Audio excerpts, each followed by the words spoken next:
Welcome to The Explainer. Today, we're going to get real about your most valuable asset. And no, it's not money, it's not property, it's your time.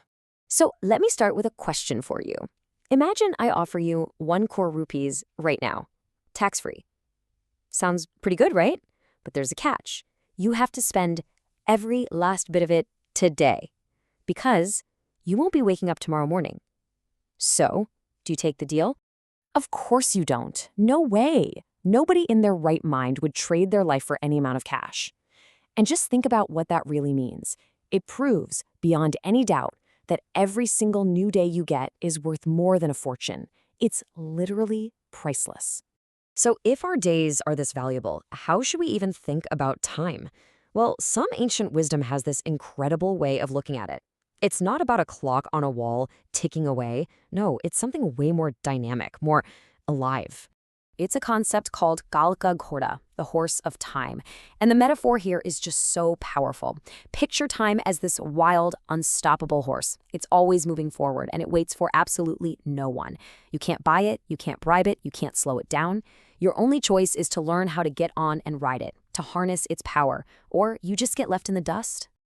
And this brings us to this huge contradiction, a paradox in how we live our lives. See, on one hand, we're all terrified of death, right? The final end of our time. But on the other hand, we are so unbelievably careless with the very minutes and hours that make up that life. We fear the destination, but we're just throwing away the journey. I mean, even fictional characters like Tony Stark's dad understood this. Time is the one resource that's truly finite. You can always make more money, but you can't buy back a single second that's passed. Once it's gone, it is gone forever. So if our time is really that valuable, what are the things that are stealing it from us? Who are the thieves that are robbing us blind every single day, often without us even noticing? Look at this number, 86,400. Think of it this way. Every morning, a bank deposits this many seconds into your account. The only rule? You have to spend it all by midnight. Nothing carries over. So the real question is, are you investing it, or are you just letting it drain away? While the first thieves are actually inside your own head. There are two of them. First, there's a lack of energy. That's the little voice that just says, I don't feel like it.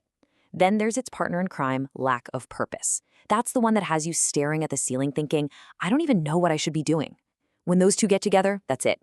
That's procrastination. But the threat isn't just internal, it's external too. This old Roman idea is maybe more true today than it was back then. The modern version of bread and circuses isn't gladiators in an arena. It's the infinite scroll on your phone. It's the next episode automatically playing. All of it is perfectly designed to keep us distracted, entertained, and passive. And let's be crystal clear, those free apps are anything but free. You know the saying, if you're not paying for the product, you are the product. You're paying with your focus, you're paying with your time. And that is an outrageously high price. This isn't just a bit of harmless fun, it's a multi-billion-dollar economy designed to mine your attention. Okay, so that's the problem. How do we fight back? How do we finally take the reins of that horse? The answer starts by getting rid of a very popular, but honestly, a very broken productivity tool. Yeah, I'm talking about to-do lists. It's time to just stop. Think about it. They create more stress than they solve.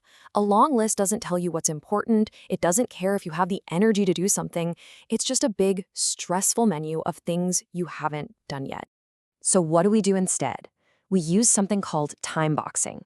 This is a super powerful method that's been proven by places like Harvard and is used by crazy productive people like Elon Musk and Warren Buffett. It's simple. You don't just list what you need to do. You decide when you're going to do it and for exactly how long, and you schedule it right into your calendar. There's a great story about Bill Gates seeing Warren Buffett's calendar and being just blown away, that basically every minute of his day was scheduled.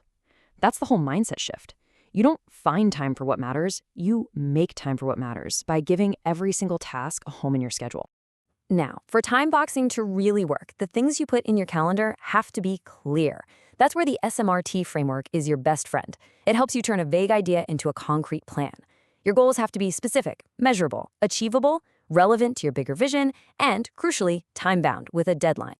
Look, when you get right down to it, this isn't just about productivity hacks or checking off more tasks. This is about something way bigger. This is about designing your life. This is about building your legacy, one intentional moment at a time. So let me leave you with this thought to completely reframe your mindset.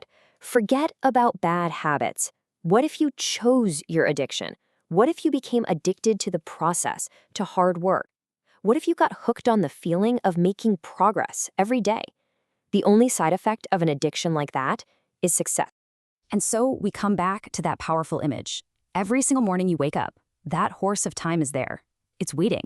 And the choice is always, always yours. Are you going to let it gallop away without you, taking all of today's potential with it? Or are you going to step up, grab the reins, and decide exactly where you're going to ride?